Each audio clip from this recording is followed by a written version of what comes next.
আড়াল থেকে অভ্রজিৎ আদিত্য ও পরমার সকল কথা শুনে জানতে পেরে যায় আদিত্য ও পরমার আগের সম্পর্কের কথা।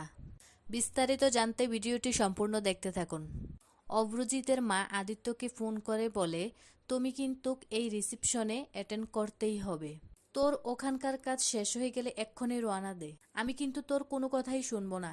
তখন আদিত্য পিসিমণির কথা ফেলতে না পেরে তখনই রওনা হয়ে যায় কলকাতায় দাদাভাইয়ের রিসেপশনে অ্যাটেন্ড করার জন্য। এদিকে অভ্রজিতের বাড়িতে পরমার জন্য ভাত কাপড়ের অনুষ্ঠান করা হয়।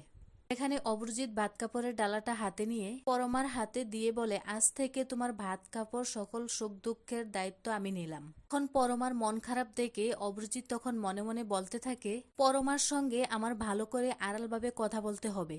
কি কারণে পরমা এভাবে মন খারাপ করে আছে সেটা আমার জানতে হবে।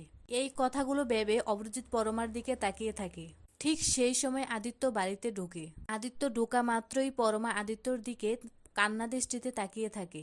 আর পরমা মনে মনে ভাবতে থাকে, আজ এই ভাত কাপড়ের অনুষ্ঠান তোমার আর আমার হইতে পারত, তুমি সবকিছু শেষ করে দিলে। এই কথাগুলো ভেবে পরমা খুব কষ্ট পেতে থাকে। এরপর দেখা যায় পরমার ভাত কাপড়ের অনুষ্ঠান থেকে পার্লার থেকে লোক আসে পরমাকে সাজাতে।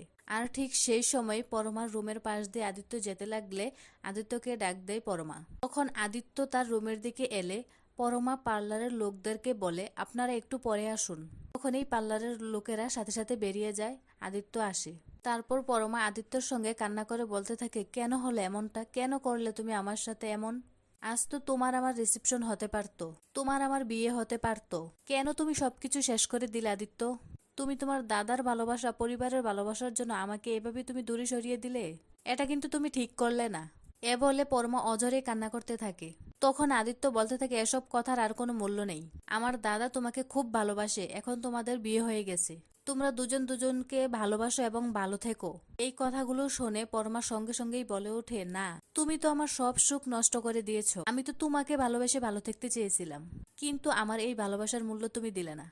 এই সকল কথা আড়াল থেকে অভ্রজিৎ শুনে ফেলে। আর অভ্রজিৎ মনে মনে বলতে থাকে, তাহলে কি আদিত্য আর পরমা একে অপরকে ভালোবাসতো? তাহলে কেন তারা আমাকে এগুলো জানায়নি, কেন তারা আমাকে প্রথমে এগুলো বলেনি, কেন আমার সাথে এমন খেলাটা খেললো? এই কথা ভাবতে ভাবতে অভ্রজিৎ কষ্ট পেতে থাকে। এমনটাই দেখতে চলেছেন অনুরাগের ছোঁয়া ধারাবাহিকে আগামী পর্বে।